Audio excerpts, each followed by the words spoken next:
Nobody expected this case to make it to trial. Virexon Materials had buried bigger disasters than this.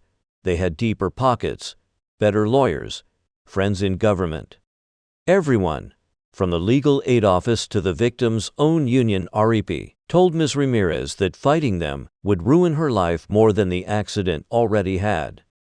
So when Elias Mercer took the case pro bono, the courthouse gossip was immediate. Waste of talent, unwinnable, career suicide. Mercer must have hit his limit, finally. But Elias didn't listen to whispers. He walked into the courtroom as if the outcome had been scripted long before anyone else arrived.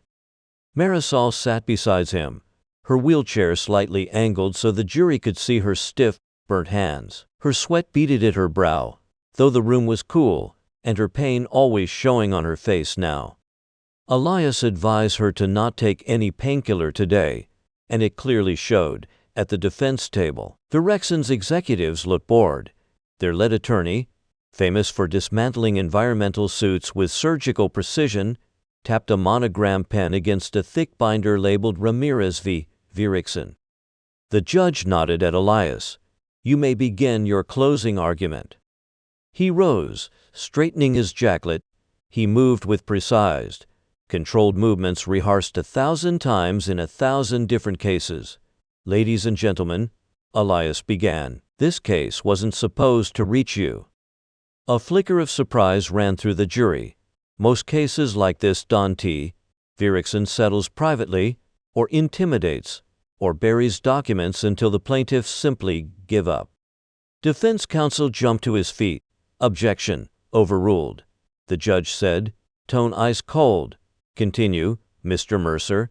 Elias approached the jury box, hands clasped loosely behind him. "I'd like you to remember the Huxley plant fire of 12 years ago, where 3 workers suffered permanent lung damage.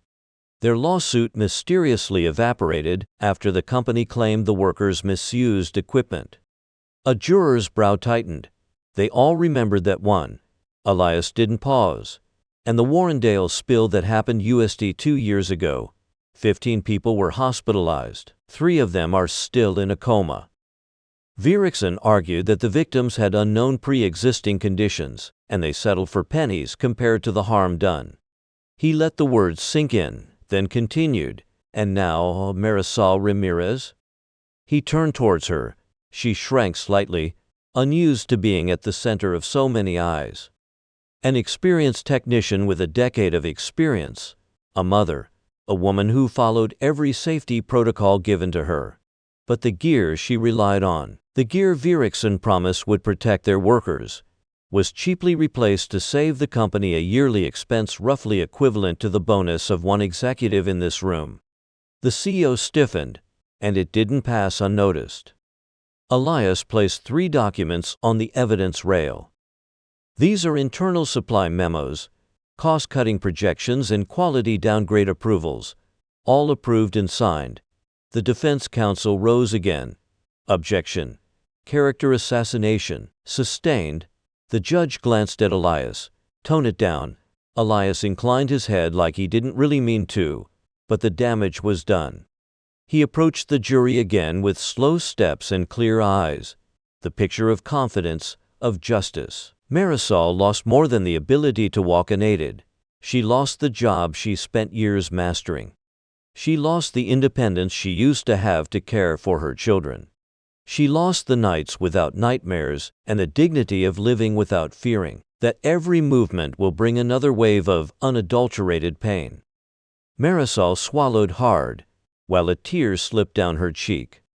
Elias hadn't planned for that, but for sure it helped. Then she went on. "They needed to hear the name of the ones responsible, to link all of these terrible conditions to something, someone who will have to bear the weight of responsibility." And Virexon told her it was her fault.